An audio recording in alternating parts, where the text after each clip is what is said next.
roman, c'est comme un avion. On croit qu'il va s'écraser brutalement sur le ventre, creusant une profonde tranchée en bout de piste, éjectant ou brûlant ses passagers. Julien a toujours mis des lettres dans ses romans. Irène tirait de grands coups de crayon sur ses pages ratées.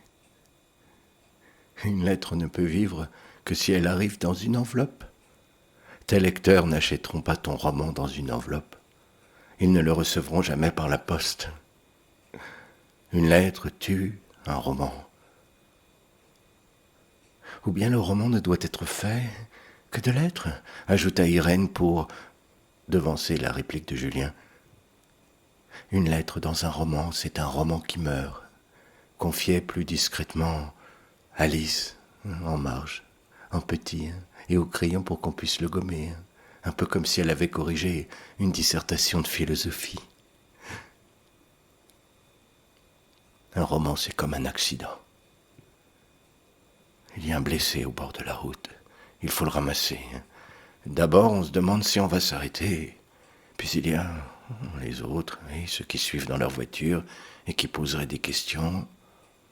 Alors, on ramasse. En jetant ses manuscrits dans le carton, Julien a l'impression de les mettre dans un cercueil. En crachant dans le carton, Julien a l'impression de cracher dans un cercueil. Il se dit en agissant de la sorte que tout est fini, gâché, impossible.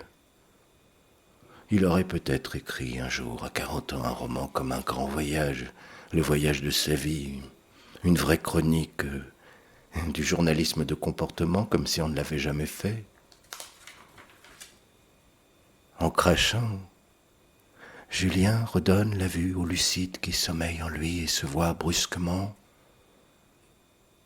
dans toute la pauvreté de sa pauvreté, juste quelques histoires, comme du vernis à ongles sur de vilains ongles, des histoires du genre de celles qu'il aurait pu raconter sur Robert et sur Alexandre, sans dire qu'Alexandre était Julien, et en masquant le prénom de Robert en Rachel, et celui de Célia en Aloïs, ou Truc, Muche. Alors, quoi? Roman? Faire le voyage d'une vie. Voilà ce que Julien enterre dans un carton.